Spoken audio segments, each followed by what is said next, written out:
Good morning, everyone. We are coming to you live via Facebook streaming, YouTube streaming, and via Skype. Each one of you is welcome to this live streaming. Sutras of Vigyan Bhairav Tantra. Total awareness through soundlessness and soundfulness. Sound exists and becomes audible only because of silence. If there is no silence, you cannot hear the sound. There will be chaos, like a fish market. Sound becomes impossible. Its audibility becomes impossible if there is no silence. Silence is the anti-sound. So wherever there is sound, just behind this, silence has to be there. Whenever sound is audible, there must be silence around. Sound cannot exist without silence. It is other aspect of the same coin.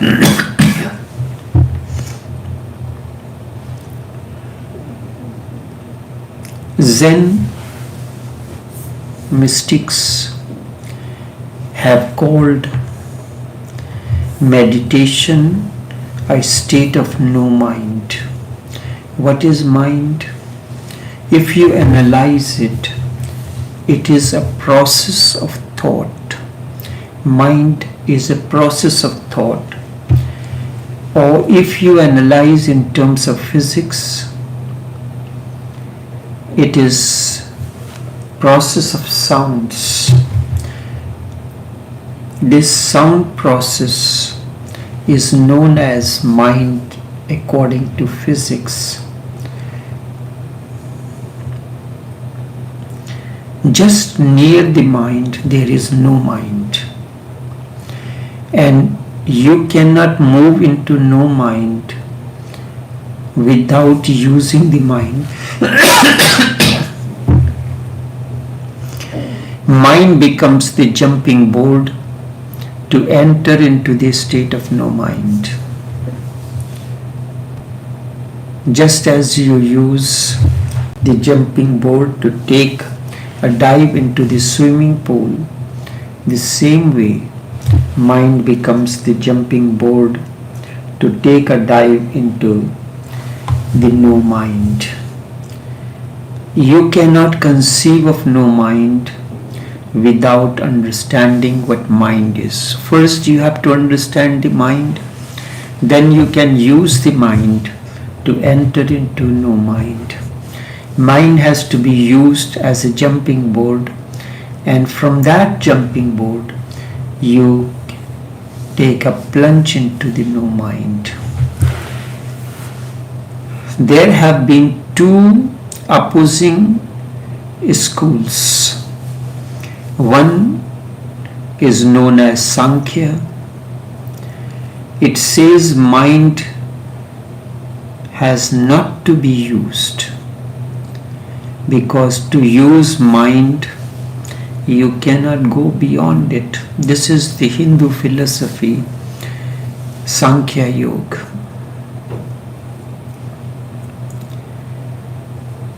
You cannot use the mind to go beyond it, Sankhya says. Krishnamurti belongs to this school of thought. You cannot use the mind. If you use the mind, you cannot go beyond it, because the very use of the mind strengthens it, says Sankhya. It will make it strong, energetic and powerful. When you use it, you will be within its clutches. Using it, you cannot go beyond it. So Sankhya emphasizes not to use the mind, That is why Krishnamurti is against all the techniques of the meditation. Krishnamurti never spoke of the Vijnana Bhairava Tantra because it has 112 techniques of meditation. Because any technique that you use for meditation is bound to use the mind as a base. Mind has to be used if you are going to use any technique. Through the mind you understand it. Any technique is bound to be a sort of conditioning or reconditioning or an unconditioning or whatsoever name you give it to, but it is going to be with the mind. This is Sankhya Yoga, and Krishnamurti, Jiddu Krishnamurti followed it. Sankhya philosophy says mind cannot be used. Just understand this and take a jump.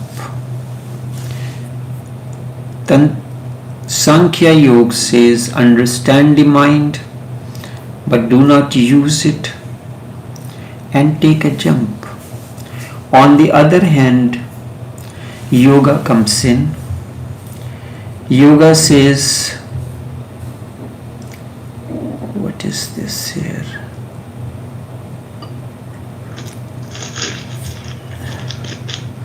Keep the microphone mute.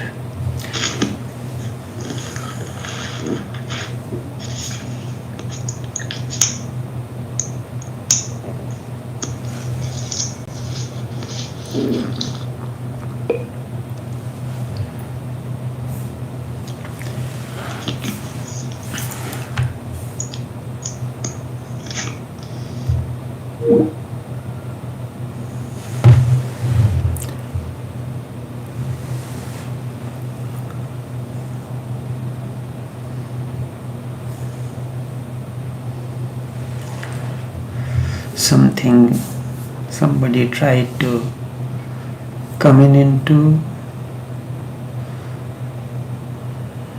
the Skype.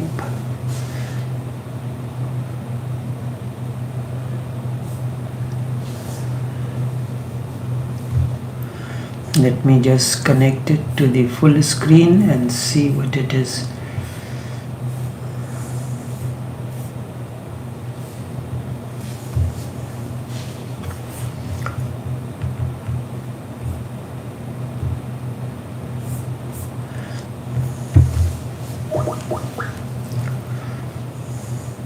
So I'm trying to connect the Skype once again so that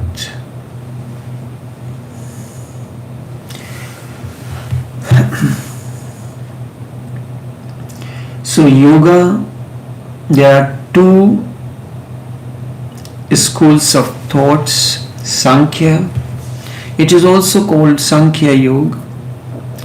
Sankhya comes from the Hindi word numbers. Sankhya says that the mind cannot be used, understand the mind and use it as a jumping board. Yoga says there is no way in which mind is not used. Mind has to be used. It should not be used positively. Instead, it should be used negatively. It should be used in such a way that it is strengthened. It should not be used in such a way that it is strengthened.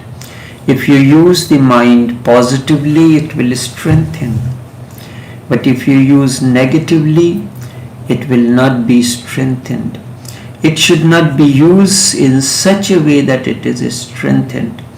It should be used in a way that it is weakened.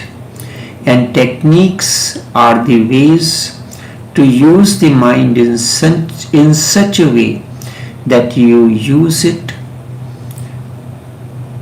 to jump beyond it. So according to yoga, all the techniques of meditation are to go beyond it as a jumping board.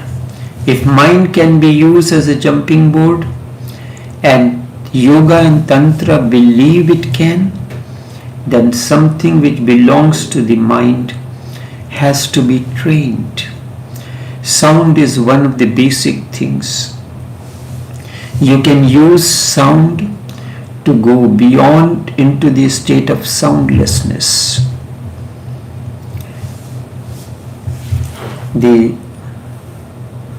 It says, intone a sound as Om. Slowly, as you enter this sound, you will attain to the state of soundlessness. Intone a sound as Om.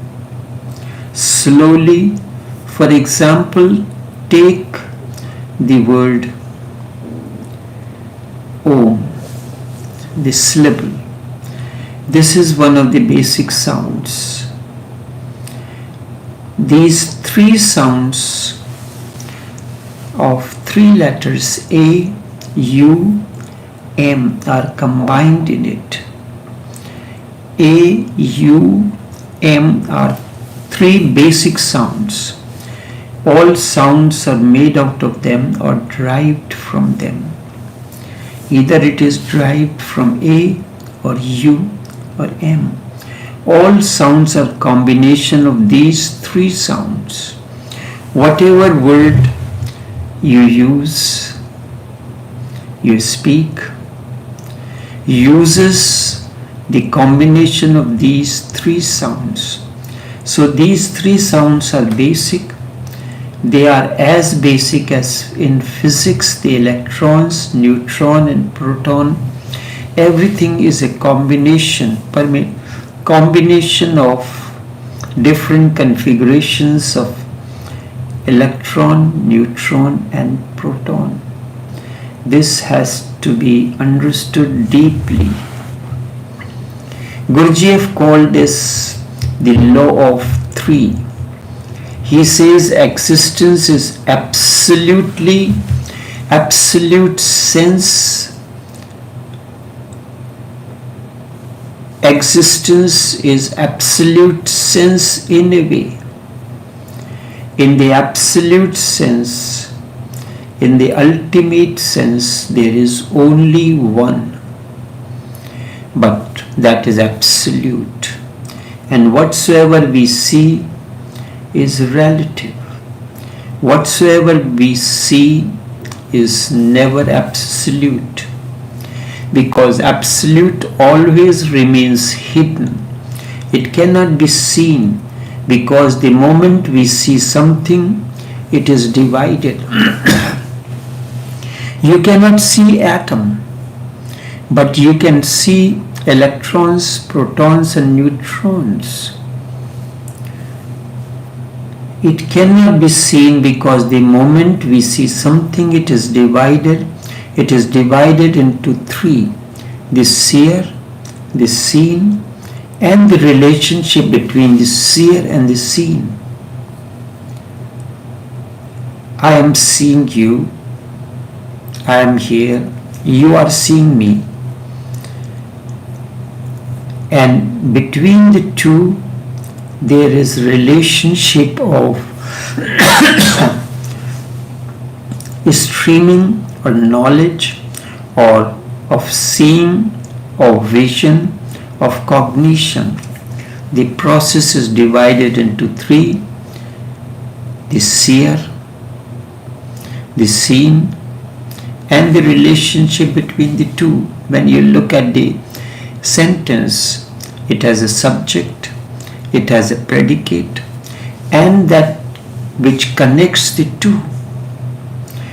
Unknown, it remains one. Known, it becomes three.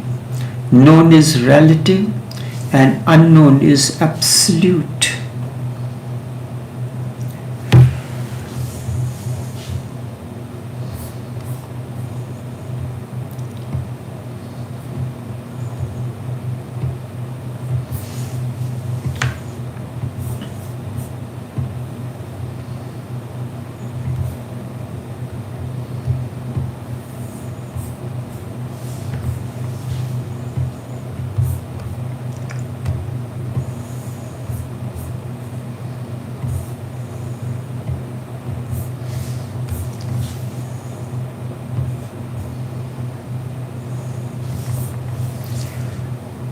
The absolute,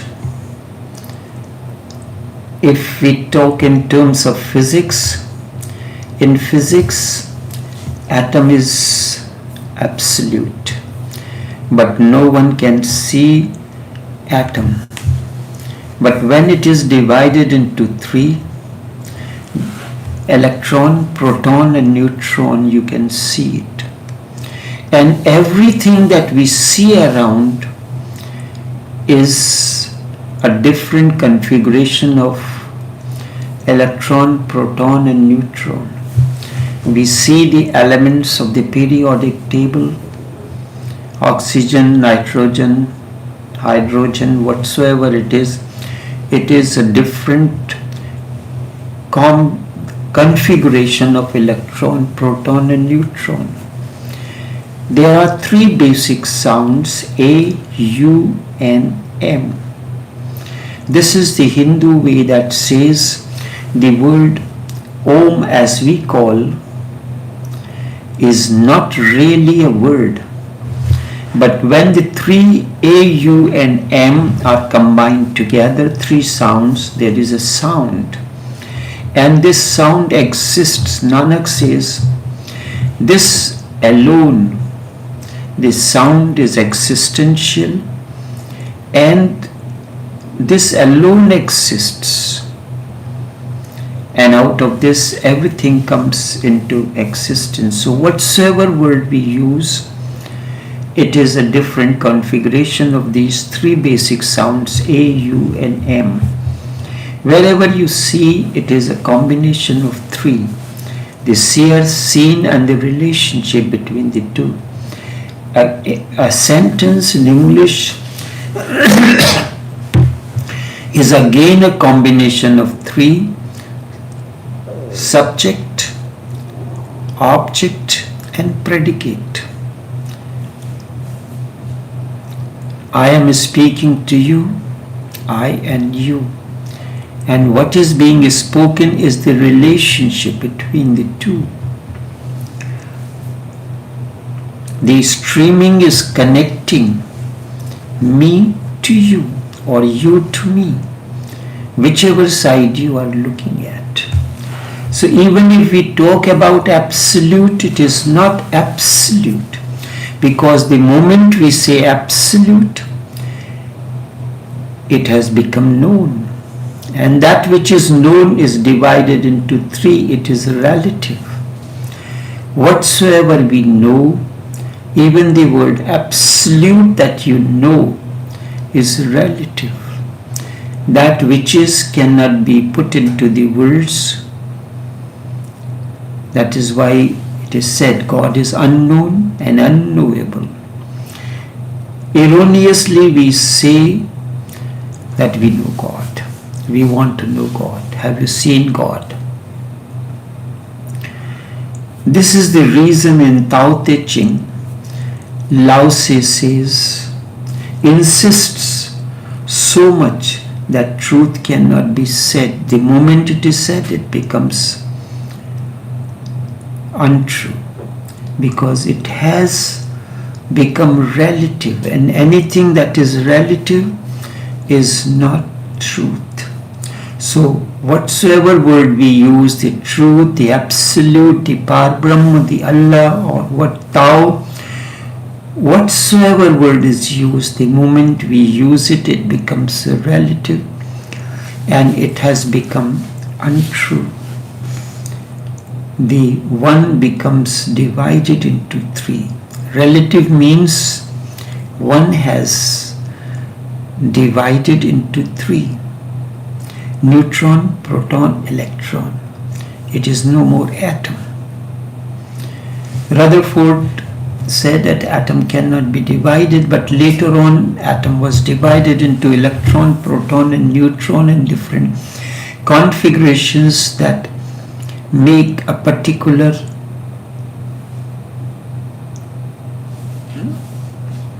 element of the periodic table. Gurdjieff says that the law of three is basic for the universe that we know. It is through the three we come to know the universe, the existence. And if we go deep, we will find, we are bound to find that everything is reduced to three. That is why Hindus say Satyam, Shivam, Sundaram. Truth, eternity, Shivam, that which is eternal. Sundaram, beauty. The another word is used, Sat, Chit, Anand. When you Sat is truth, Chit is consciousness, and Anand is bliss. When you know truth, you live by it. And when you live by it, life becomes blissful. If you are ignorant about the electric current, you will be in a chaos. The moment you know that electric current, if you come directly in contact with it, it gives you a shock. So you know this is truth. It gives a shock. Have you ever disbelieved it that electric current cannot give a shock? You may get prone to it, used to it, as the electrical technicians they become, but they use certain the protective equipments. Their body becomes used to a certain voltage of the current, as happens in meditation. If a strong energy field is sent to you, you may become unconscious. Your body, you can sustain that extent of tawajjuh or the energy field. So it is given in a small doses. Gurdjieff says that the law of three exists. It is basic for us to know the universe. To know a sentence, you have to know what is the subject in it, what is the object in it, and what is that which connects the two. You are existing as one pole, I am existing as one pole. What is that is connecting at the moment me to you or you to me? It is this live streaming that I am speaking on certain things. That is the relationship at the moment between two of us. This is the basic. And if we go deep, we will find, we are bound to find that everything is reduced to three. This is the law of the three. Christians call it Trinity, Father, Son, and the Holy Ghost. Indians call it Trimurti, Brahma, the creator, Vishnu, the sustainer, and Mahesh or Shiva, the destroyer. Now physics says if we go on moving through analysis to the very base, then matter will be reduced to three: electron, proton, and neutron. This is the physics says. Poets have said, if you go in search of the human aesthetic feeling,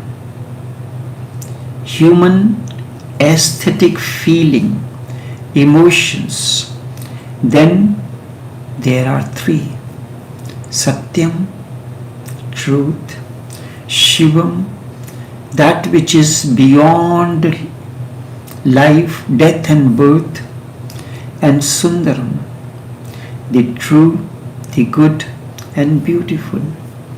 Human feeling is based on these three. Mystics have said that if we analyze ecstasy, what is ecstasy? Samadhi, the ultimate state. There is three: Sat, Chit and Anand. Existence, consciousness and bliss. This is from the point of view, from the angle of Samadhi or ecstasy, from the side of human aesthetic feeling. What is human aesthetic feeling? Is emotions. Then there is Satyam, Shivam, Sundaram. The entire human consciousness, in whatsoever dimension it works, it comes to the law of three. Om is the symbol of the law of three. A-U-M. These three are the basic sounds. The atomic sound, you may call them. These three sounds are combined in Om. So Om is just near the absolute. Just behind it is absolute. Muslims use a number 786. It is considered as the synonym for God or Allah. Hindus use the same 786, but because it is of Muslim texture, so it is not much in use, but deep down in Hindu philosophy, 786 is an important number. 7 and 8 makes 6. 6 plus 6 makes it 12. 12 comes from number 1 and 2. 1 and 2, and finally reduced to one number, it becomes 3, the Trinity. It represents the Hindu Trinity, Brahma, Vishnu, Mahesh. The three aspects: the creation, the sustenance and the destruction. If something has to be brought into existence, it must undergo the process of destruction. No renovation happens without destruction. Certain parts, certain walls, certain things are destroyed, demolished. Only then the renovation process is completed. The entire human consciousness, in whatsoever dimension it works, comes to the law of three. Om is the symbol of the law of three. A-U-M. The sound, the atomic sound, you can call them. Atomic is basic. These three sounds have been combined in Om, and Om is just near absolute. Just behind it is the absolute, the unknown. Why we use 786 for absolute? This is the border line beyond which there is absolute, the Allah. It reminds you of Allah.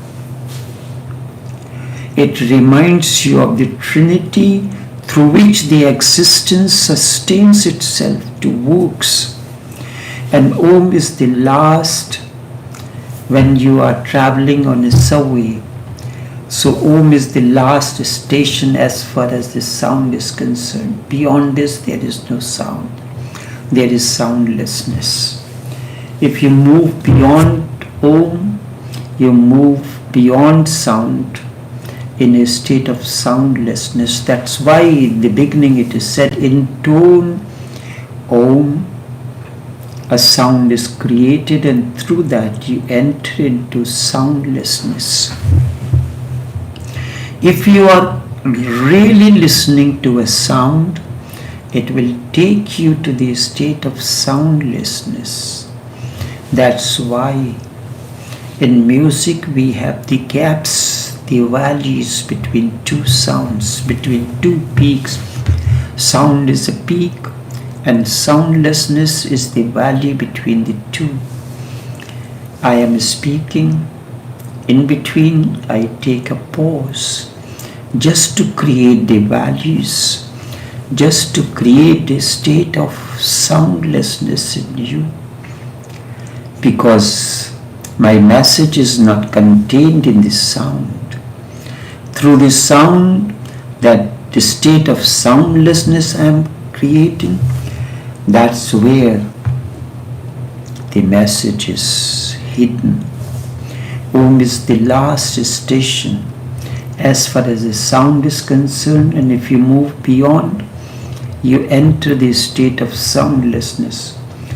Om, these three are the last, they are the boundaries of the existence, the borderline.